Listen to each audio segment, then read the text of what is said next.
welcome back to Alone in the Dark. Let's continue where we left off.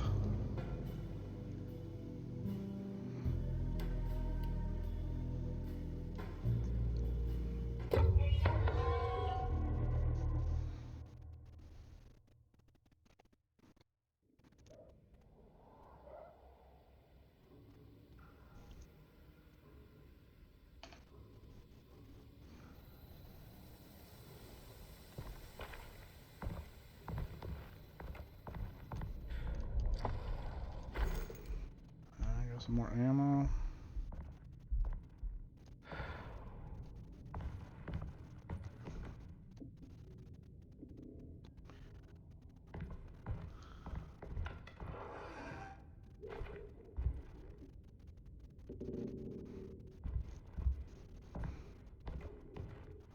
If I remember right, we was about to go downstairs with Emily and we lost her.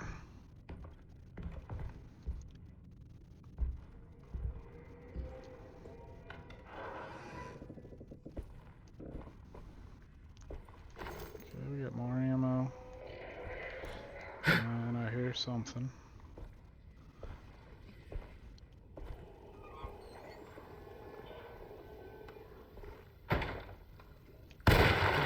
Yeah.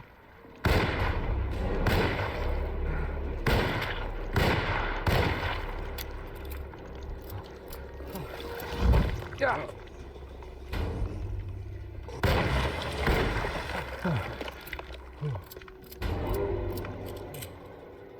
Christ, what the hell was that? That was crazy. I hear another one here.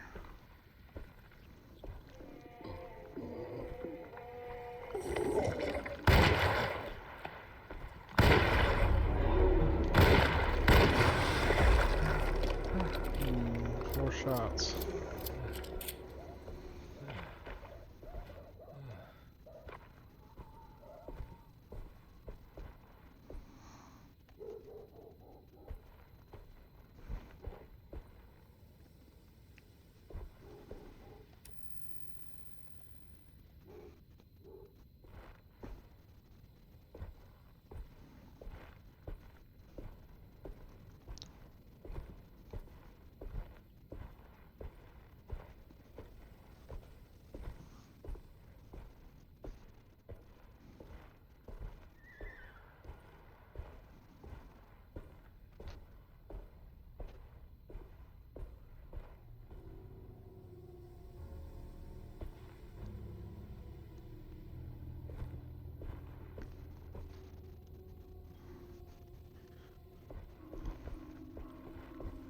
We're going this way.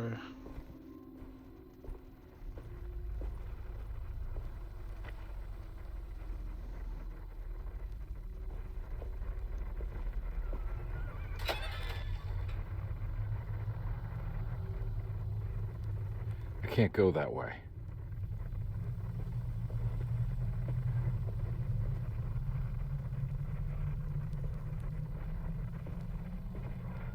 Guess we're not going that way.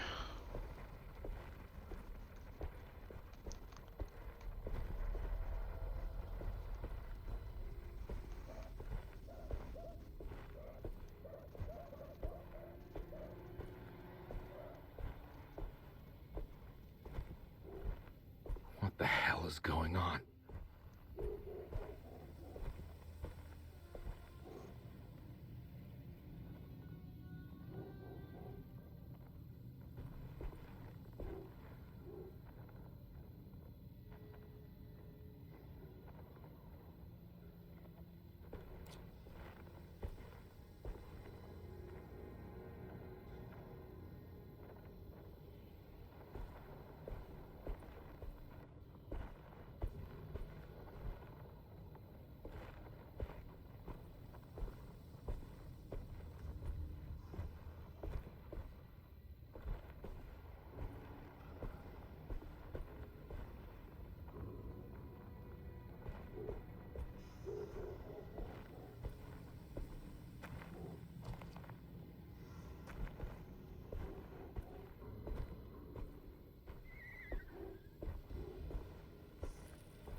Nice.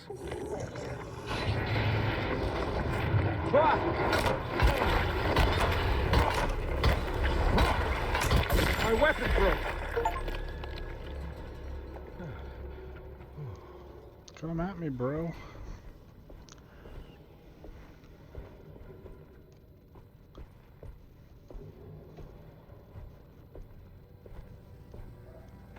So that pipe didn't last very long at all.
Can't go any further that way.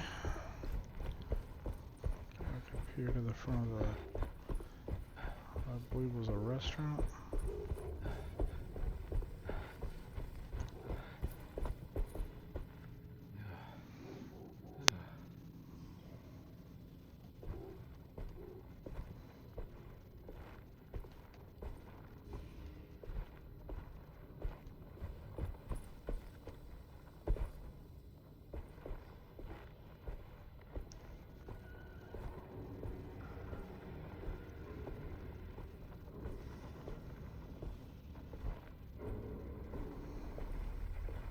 I can't go that way.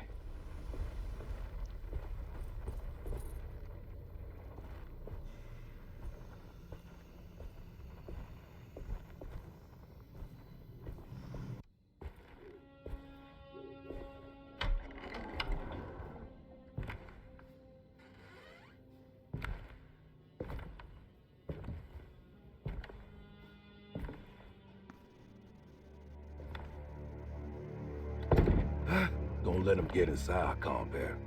They're not the good kind. Are you... Is this your store? There are no owners here. We both strangers in Jeremy's story. Jeremy did this. How? The pact with the dog man. Jeremy warned us, but we didn't think much of it. I'm Detective Edward Carnby. I was hired by Jeremy's niece to find him. Oh, yeah? How much she paying you? $150. She's sure getting her money's worth tonight. Are you a thinking man, compare? No, not if I can help it. You know, I think Jeremy's hiding in a way we can't find him. He has this juju necklace that guides him. The talisman? That's right. It's some magic charm he got from Miss Jackson down the street. The voodoo priestess? You know surprising things, compare. Yeah, the Mama Loa. Here, take the key. I locked the gate to save her place from all the ghouls and goblins getting inside. Maybe if you go there, you can find some clues to show you the way. Thanks. I'll have a look.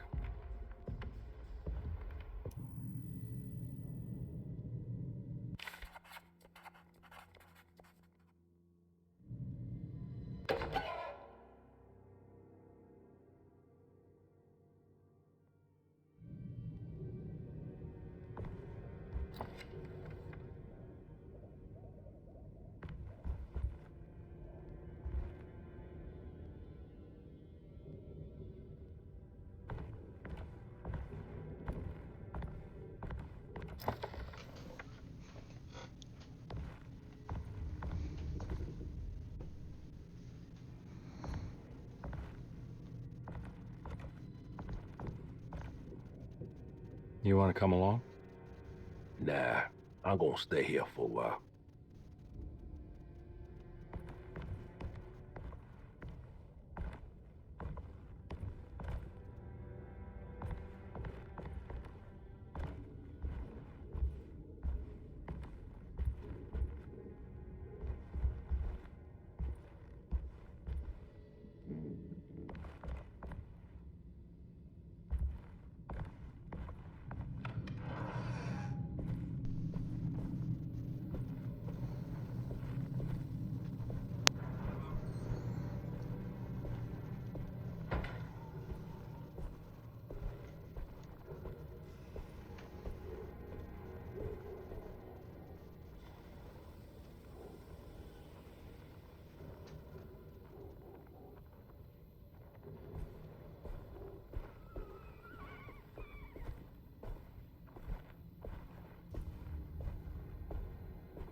that thing looks ridiculous.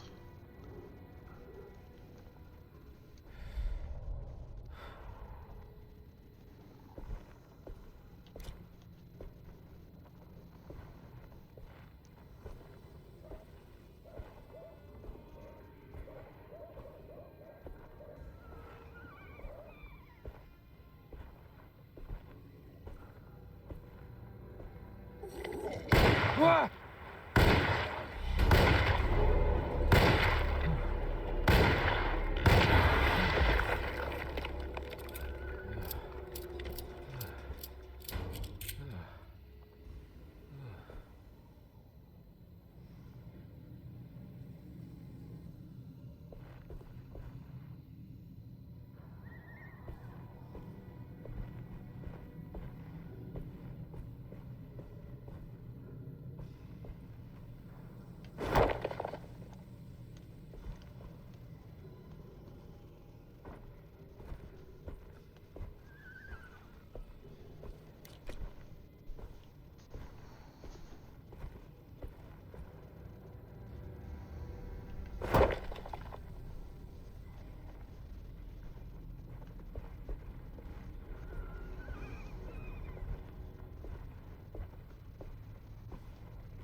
Oh.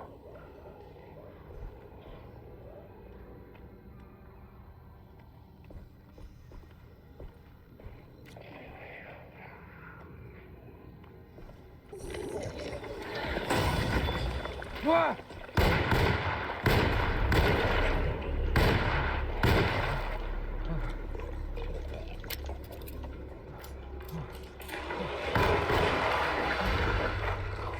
I'm all out.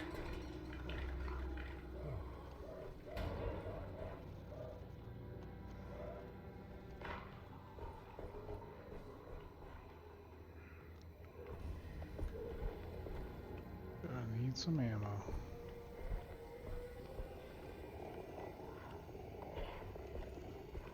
Oh, there's more back here.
Seems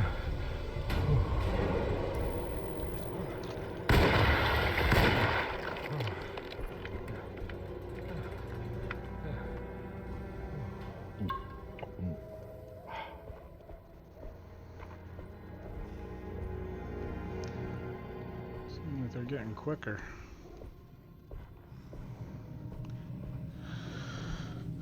Not a good thing, not a good thing.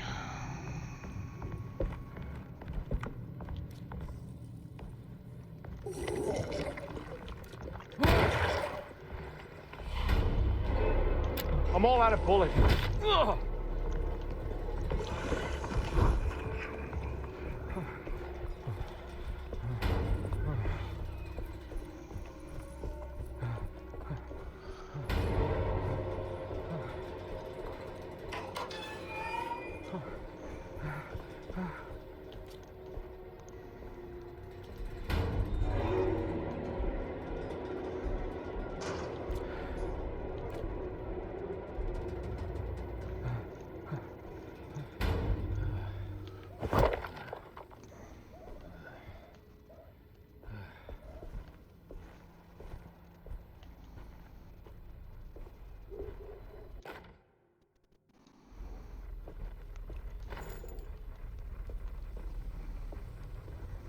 I can't go that way.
I recognize this place. It's Miss Jackson's seance parlor. Let's see if she's got any information on Jeremy's talisman.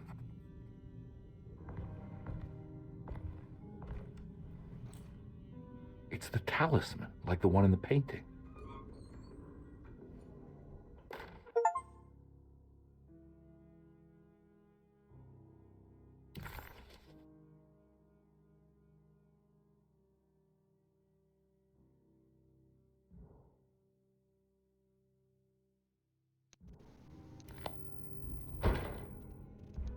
I think it's meant for the talisman.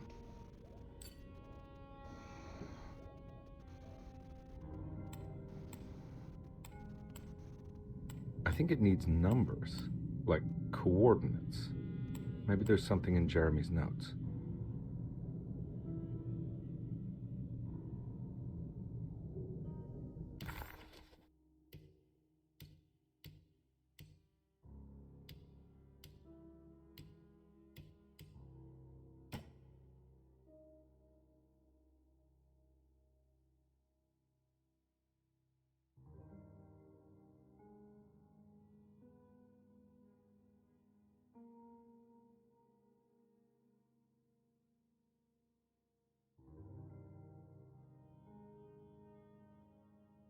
Talisman with black sunstone. An ancient navigational tool found inside a cheniere along the Bayou Tonk. The old grave was uncovered by oil riggers and said to have unleashed a vagabond devil that massacred its finders. 3 numbers are needed to span a bridge between the scapes of dream and memory, according to Stern. Not where I want to be, but it's a start. 358.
It's showing something. A place? Where is that? Huh.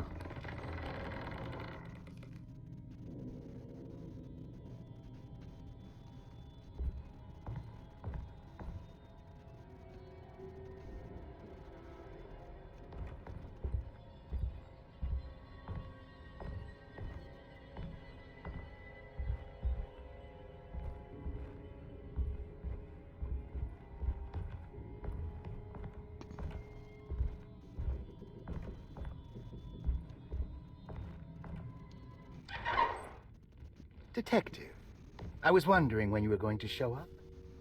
Mrs. Thompson told me you were here. I understand you are working for Jeremy Hartwood's niece. Yeah, I guess so. I mean, you're not wrong. We came here for her uncle. I didn't expect this. You are Dr. Gray, right? That's right. You don't happen to have some identification, Detective. I'm not keen on having strangers prying into my business. Oh, Detective Edward Carnby, Decatur Street, New Orleans. Enjoying the Vieux Carré, Detective? Those old French quarters, the voodoo people, the gangsters. I'm sure you live an exciting life. Well, it's not quite like the stories, Doc. Just trying to make a living. Aren't we all making a living? Well, welcome to Deseto, Detective. I hope your time here will be useful. Now, what can I do for you? Why don't you tell me where I can find Jeremy Hartwood? Why wouldn't that make for a short visit? I wish I could tell you, but I'm afraid I don't know. A drink, Detective? Anything brandy. Oh, you do belong in the French quarters, Detective. Armagnac or cognac? You know, just give me the cheap stuff. I'm not much of a connoisseur. Having low standards is not a virtue, Detective. Let me see if I can broaden your perspective. What can you tell me about Jeremy? I wouldn't want to go into details about his condition. Doctor-patient confidentiality. I'm sure you understand. Sure, but he is crazy. And he's gone missing. Why?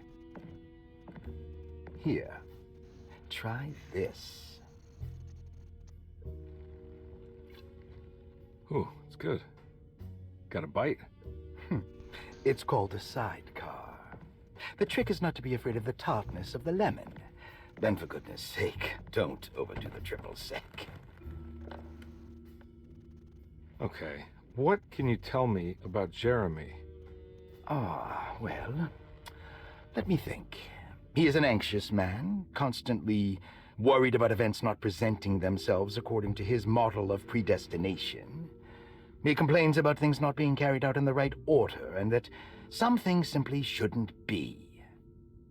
Is any of this helpful to you? Not really. I was hoping for some direction where to look next. I'm sorry. I have nothing for you then. You should talk to my orderlies. They have been looking for him for a while now. I'm sure they would appreciate your help. Yeah, I ran into Batiste earlier. Come to think of it, he might have given me a lead. Oh, excellent. So your investigation is already underway. I'm gonna go, but I'm sure we'll meet again. Looking forward to it. Safe returns. Chapter 2.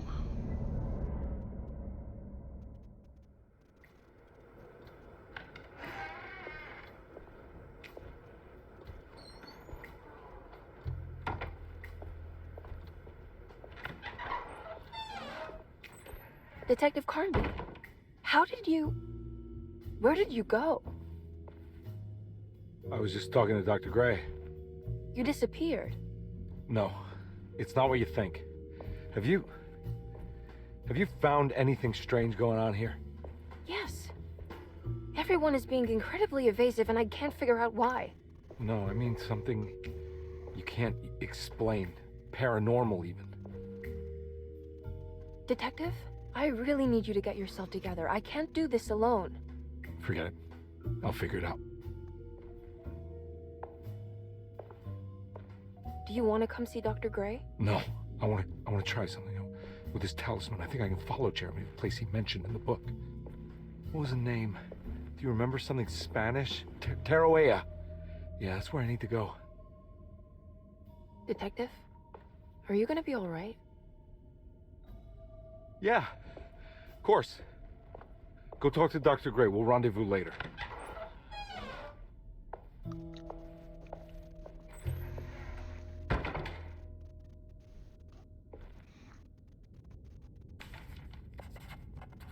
This talisman brought me back from the French Quarter in the blink of an eye.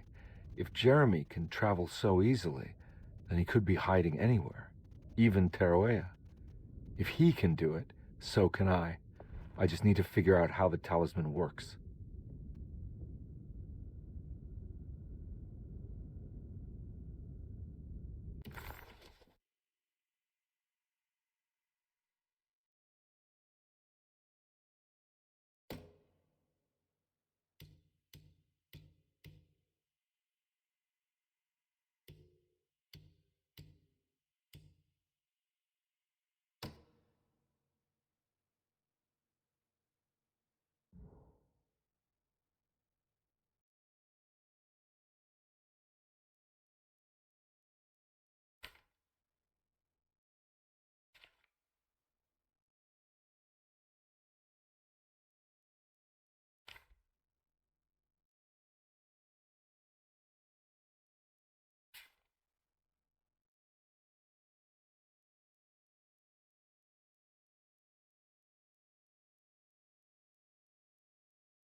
While Detective Carnby was grateful to be back at Derceto, he was eager to test his hypothesis.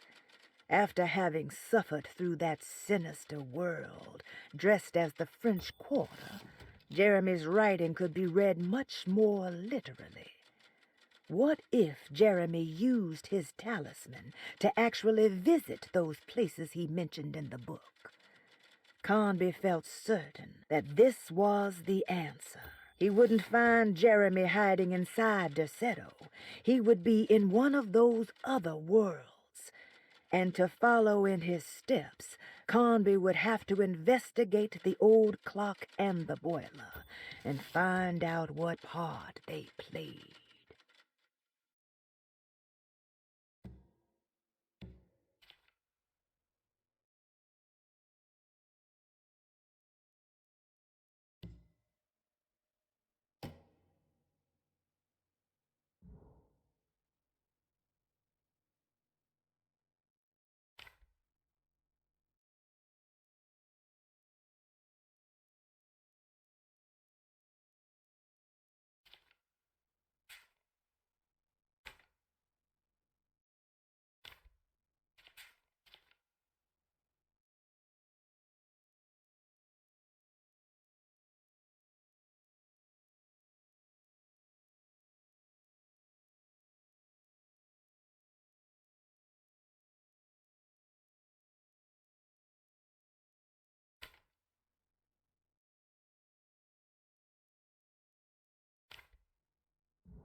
Saw your notice in the boiler room.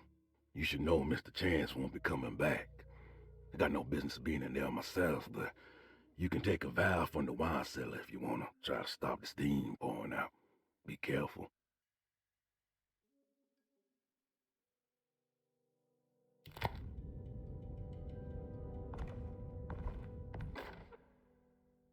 Paul, you're right about the plates on the boiler and the clock. They have been sabotaged, and I think I know who did it. They have something to do with Jeremy's episodes and how he seems to disappear at night. Right now, it's important that you keep an eye out for any of the pieces. I want to find out if I can repair the plates. Let me know if you find any of them. Lottie. Tell Lottie to take a look at the well in the kitchen garden.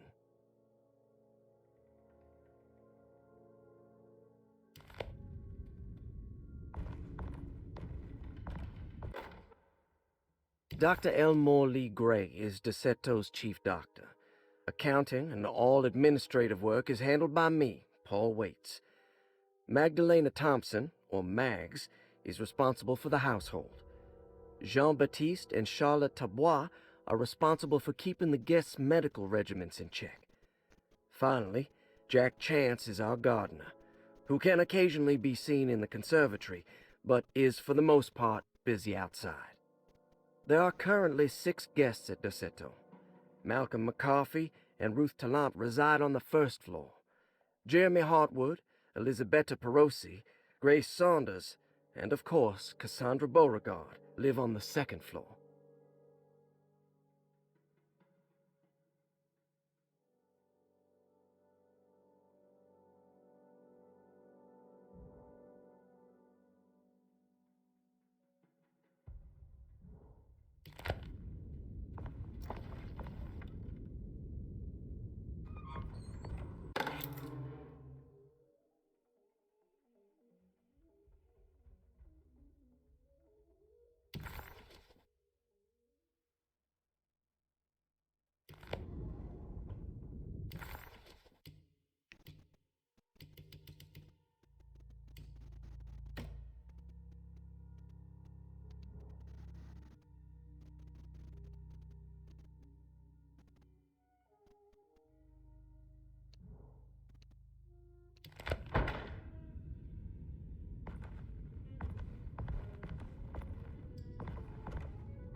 Cassandra Beauregard, the beloved author.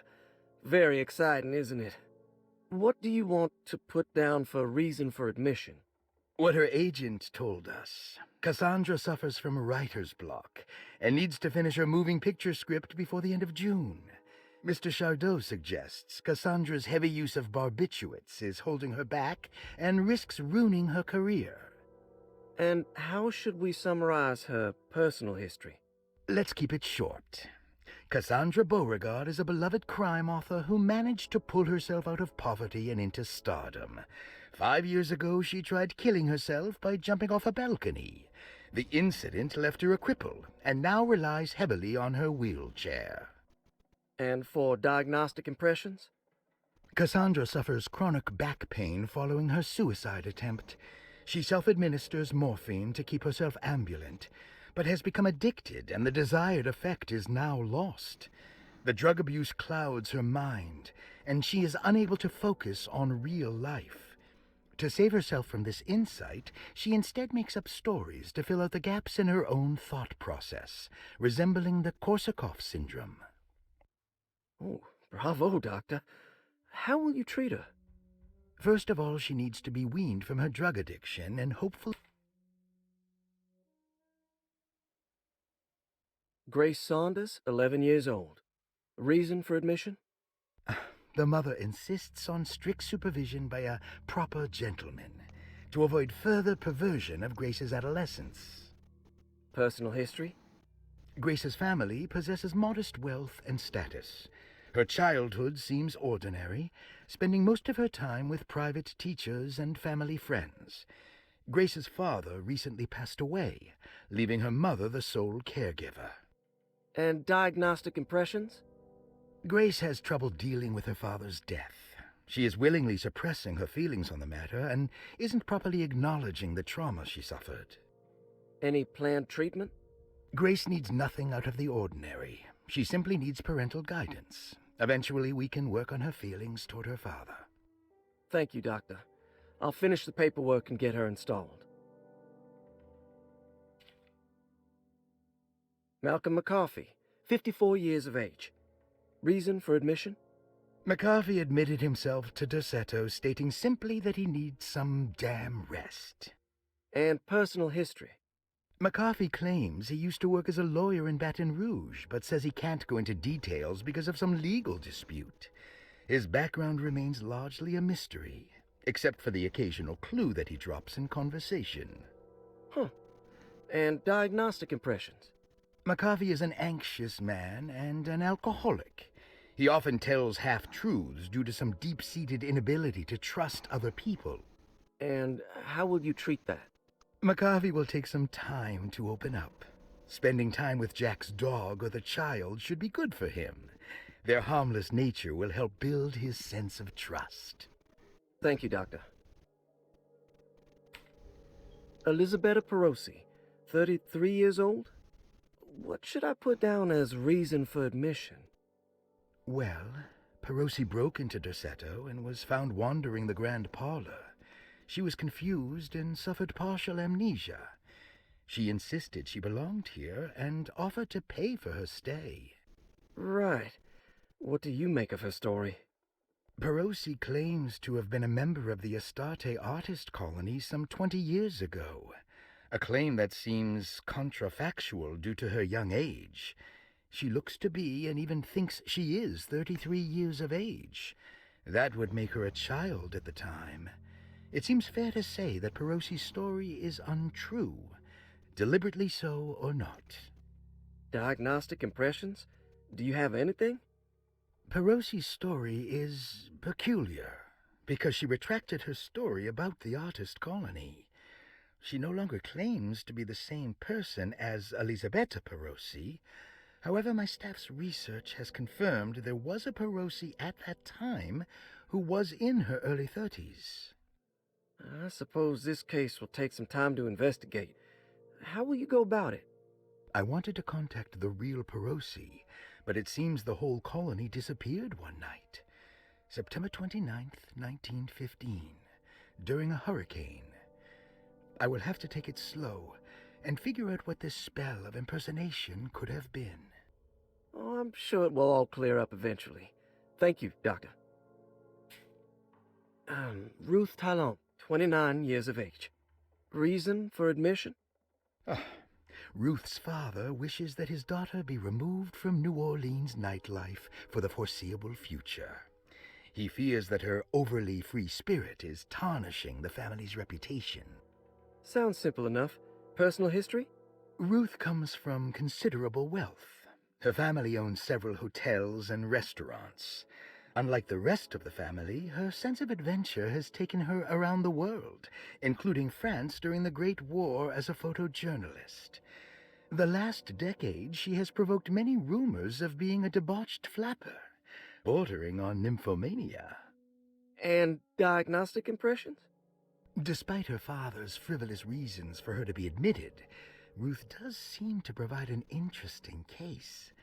She is refreshingly open and doesn't shy away from talking about her life during the war or her continuous celebration after returning to the States. She is admittedly a sexual deviant and feels no remorse. And her treatment plan? Simply staying at Derceto should do wonders for Ruth. If not, at least for her family's reputation. Ruth doesn't need to change, but with therapy I might be able to share with her some sympathy towards her family. I doubt she will settle down and become as dull as the rest of them, but at least she might try to be more discreet in the future. Looks like all the patients are accounted for, except for Jeremy. There's no way I can get into this thing. Better leave it alone.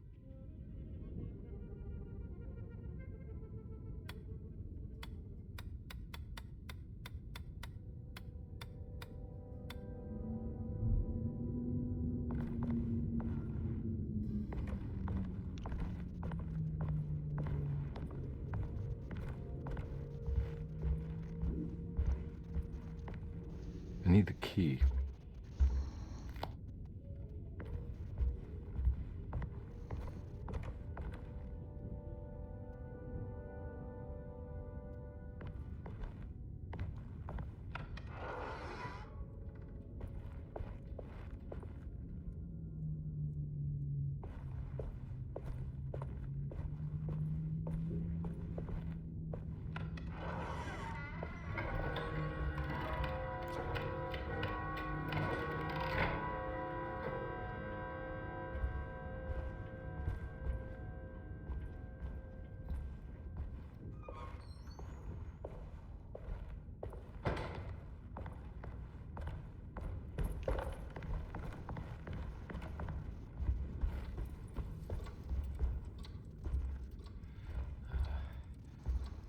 Oh.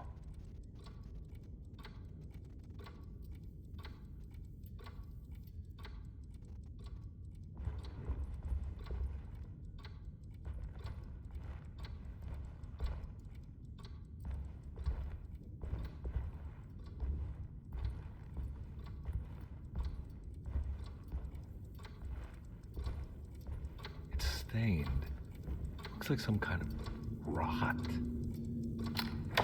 This must be the clock that Jeremy wrote about in the commonplace book.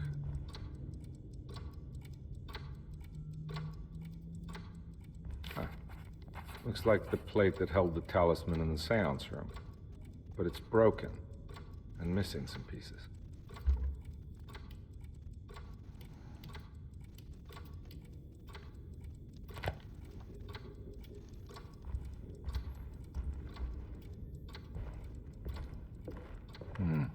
I need the key.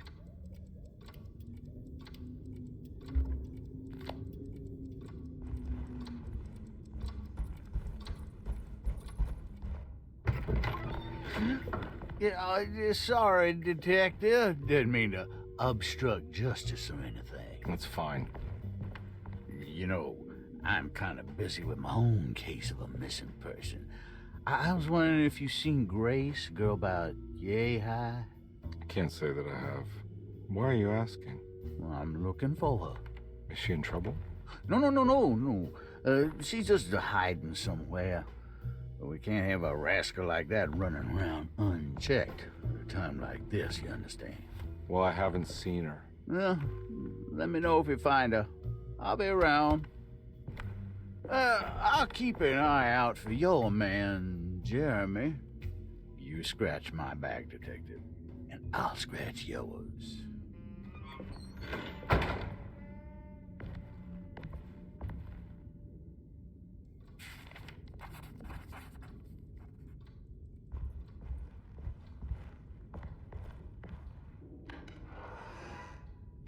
Looks like everything's back to normal here.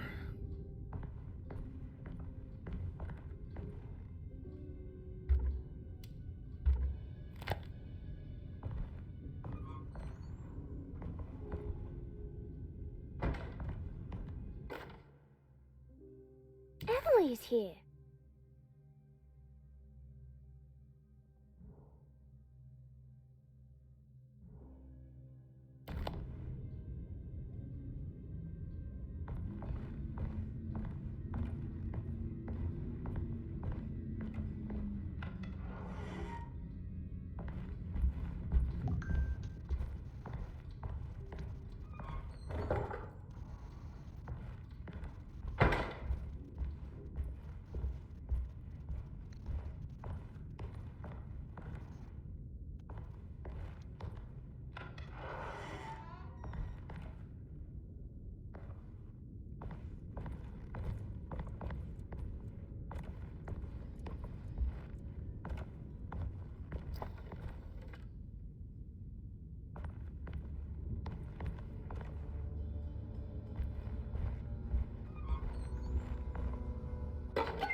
Huh. How eccentric.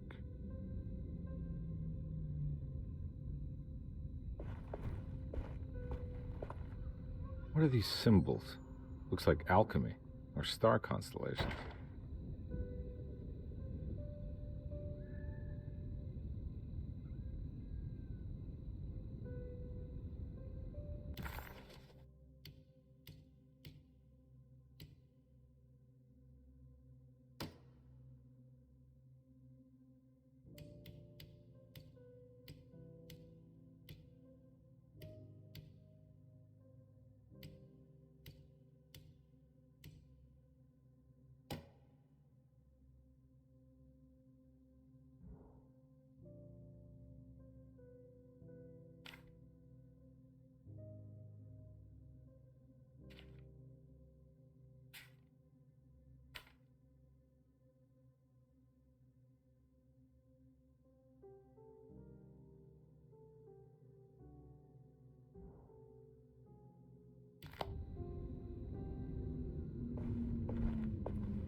Will I need to remember how to get them out again? They are locked up for good reason.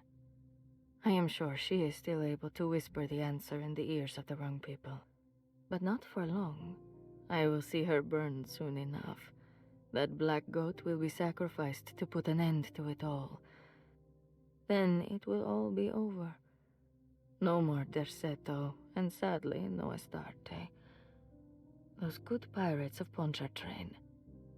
May you still sail the lake, until you find the shores of Hali.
I did it! I crossed the thresholds to my intended destination without a focusing device. My talisman now knows these roads, and I have no need for the plates. I can find my way to Lafayette as easy as I find my own room. I visited the grave of my father and seen the oven waiting for me. Thank you for opening these doors. I now must summon my courage and go back to that hateful mound outside the oil rig. I hope you'll be feeling better when I return. Jeremy.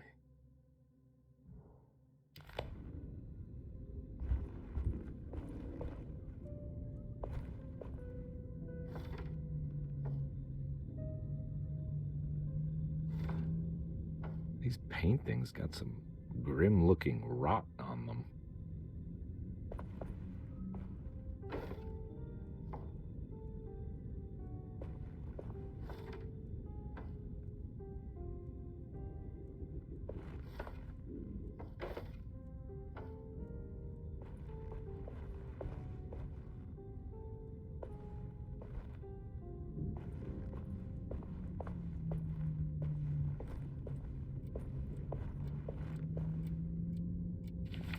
Yesterday Artist Colony. I remember hearing about their disappearance. Must have been 15 years or more now.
I need the key.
Lost Plantations of Louisiana, Thierry Briclot, 1917. Deseto was a small plantation on the eastern shore of Lake Pontchartrain. The land was considered difficult for industry and was sold for only $30 to Elijah Pickford in 1818. Pickford employed hundreds of workers from nearby New Orleans to clear the woods and build a small plantation mansion facing the lake with a striking Greek Revival temple facade. Deseto kept a modest production of barrique tobacco and indigo that persisted up till the Civil War. During the antebellum era, Deseto was the source of many rumors concerning voodoo and witchcraft. People who traveled the lake reported seeing people dance at night in front of bonfires, bleating and wailing. On June 17, 1862, Captain J.W. Norton of the Union Army recounts leading a raiding party from ships anchored in Lake Pontchartrain in order to seize control of Derceto and free the slaves working there. The captain was surprised to find the workers fighting back with unprecedented zeal. Norton's account describes these men and women as enraged with fanaticism. Pickford reportedly tried to placate the raiders, but was shot in the confusion. Captain Norton left the mansion burning and retreated to his ships with his men. Derceto was left in ruins for several decades. The ownership of the land was long disputed and returned to the Ledoux family in 1901. Several police reports were filed during the following years as the Ledoux tried to get rid of a camp of squatters on their land. The police made several visits to remove the trespassers, but the people kept returning. On November 1st, 1907, Inspector Legras of the police charged a deadly attack in order to save several children kidnapped by the squatters. Many were killed, and even more were jailed. The following year, Ledoux rebuilt Derceto, incorporating the surviving stone foundation and adding a magnificent wrought iron conservatory. The farmland had been reclaimed by the surrounding woods, so it was no longer profitable to use as a plantation. Instead, the house was turned into an artist's colony. The Astarte Artist Colony was a successful group of artists, including figures such as painter Heinrich Cassel and poet Nora Keith. The group was also known for their beloved Mardi Gras crew called the Pirates of Pontchartrain. On September 29, 1915, a tropical hurricane tore through Louisiana, causing Lake Pontchartrain to flood New Orleans. Due to the remote location of Derceto, it took almost 2 weeks for outsiders to learn that the artists' colony was abandoned. The 12 residing artists had all vanished without a trace. The empty mansion of Derceto still stands on the shore of Lake Pontchartrain, with much of its temple facade intact. The Ledoux family currently has no intention of repairing the house.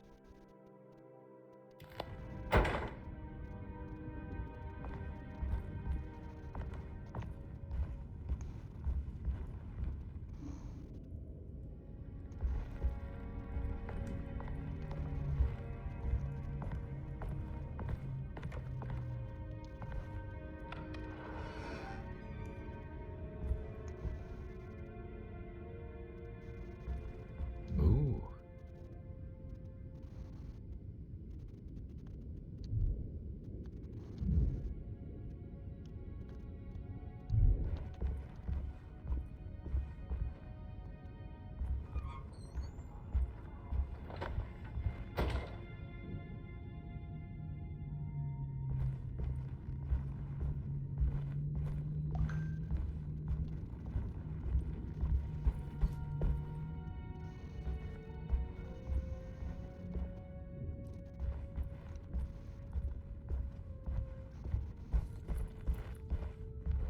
It's wedged shut.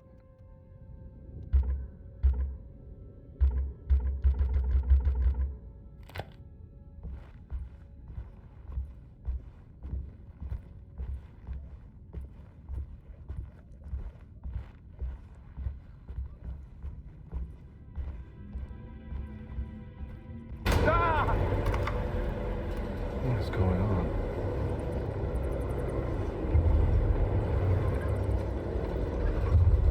Now what do we got here?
What happened?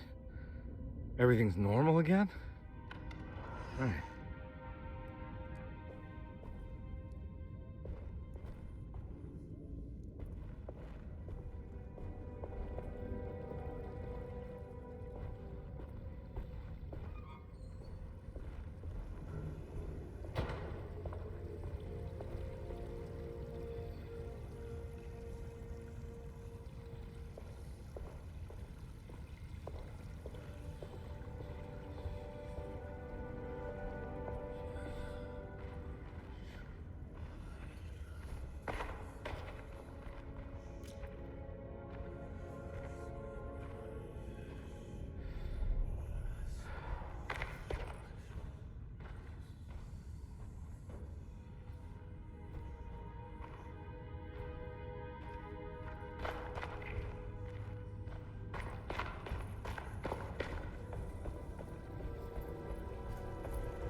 Got it.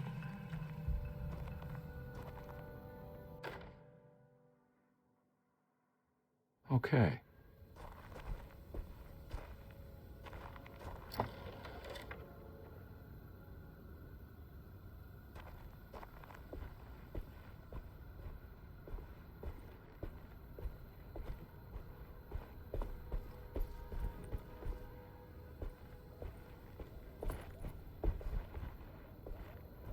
Hmm.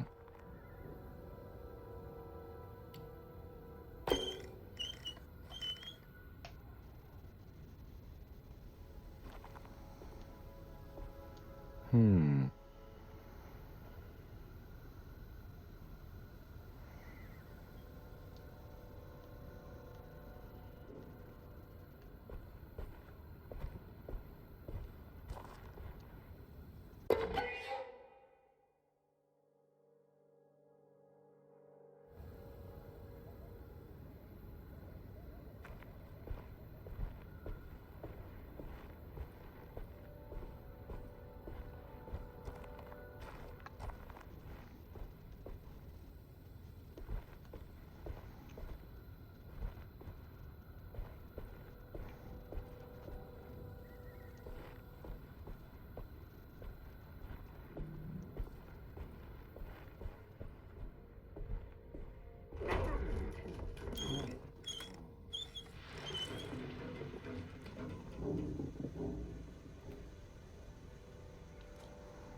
key.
I need the key.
You know, Mr. Waits, I saw a piece of the plate that Liza broke. I think she's been hiding them. She's not very good at it. She just chucked it into the little room with all the tools behind the boiler. I left it there. I didn't want to embarrass her by picking it up while she was looking. We went upstairs instead and played backgammon. I let her win, because she's so unhappy. The piece looked like the one on display in Cassandra's room. You know about that one already, right? Or is your eyesight really that fuzzy? I hope you don't feel bad about your glasses. You only look stupid when you squint. Maybe if you had more eyes, you would see these things. I wish you had all the eyes you needed. Your best and favorite guest, Grace.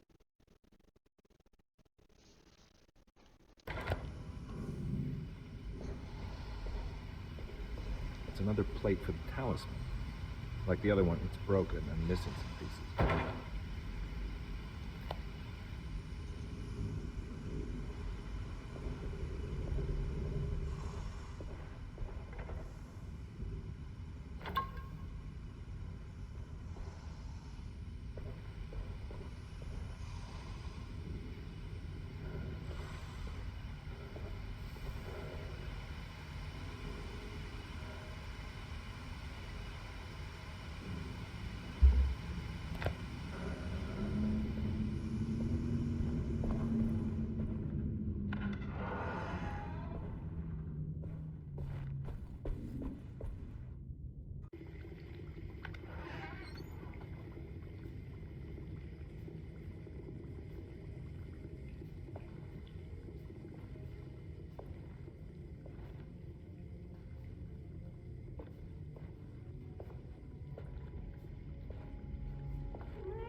kitchen.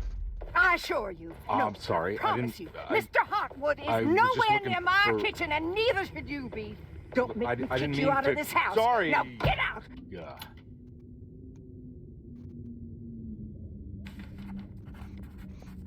That didn't go well. Alright, so keep moving.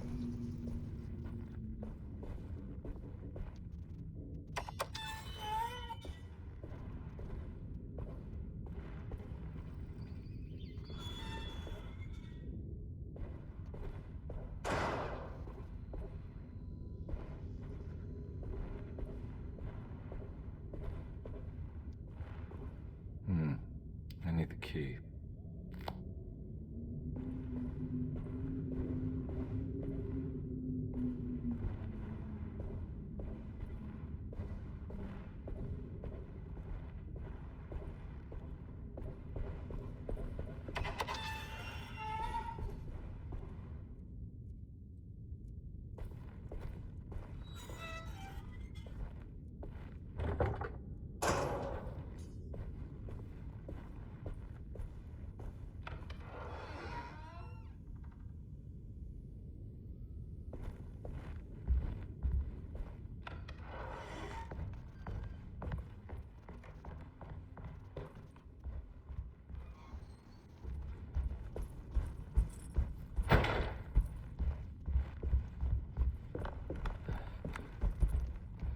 It's wedged shut.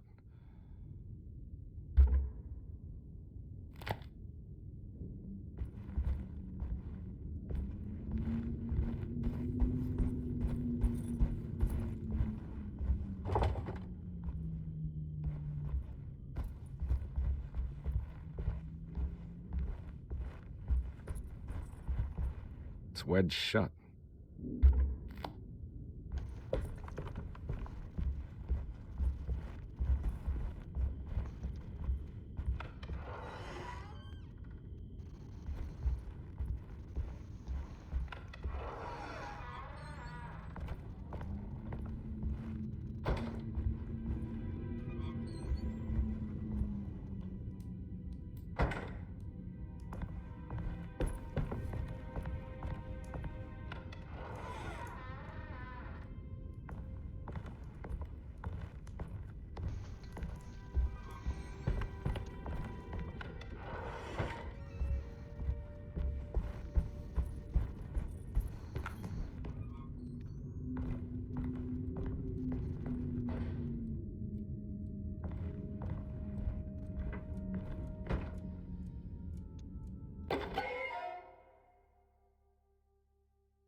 I need the key.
key.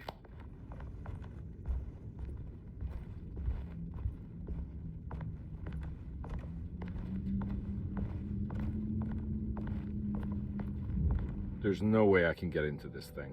Better leave it alone. Conby was in shock, but also a little embarrassed. The housekeeper was furious to find him searching through the kitchen and had run him out of the room. There was something strange going on with her, but it didn't feel connected to the case, so he decided to stay out of her way.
Got it. There we go.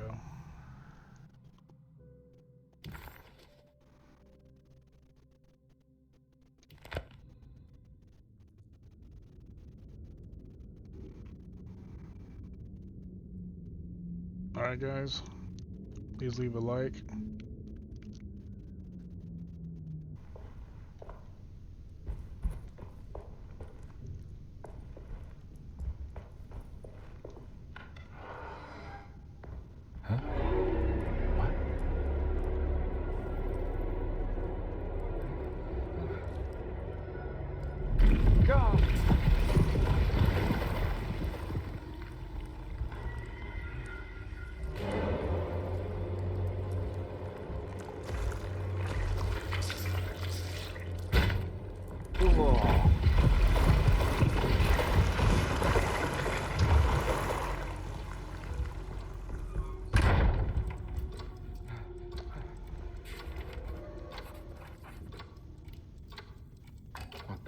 think I've seen this somewhere.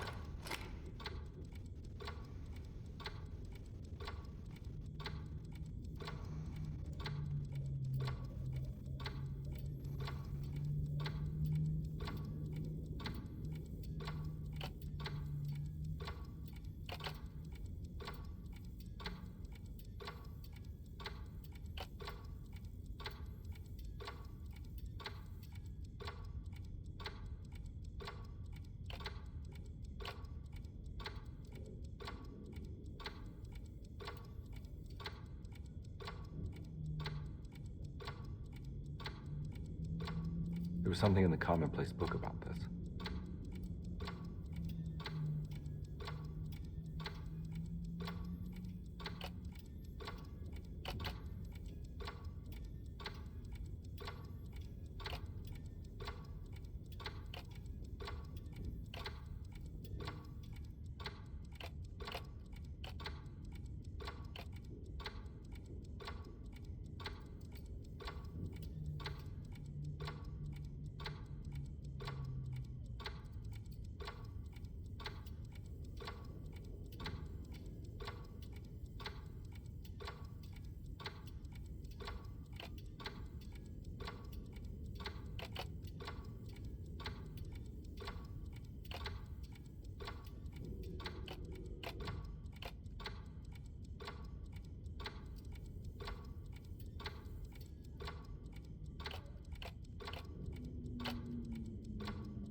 Detective Conby had a hard time understanding what had happened.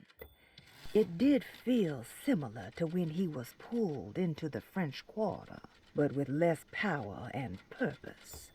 Did he cause this, or was it something else?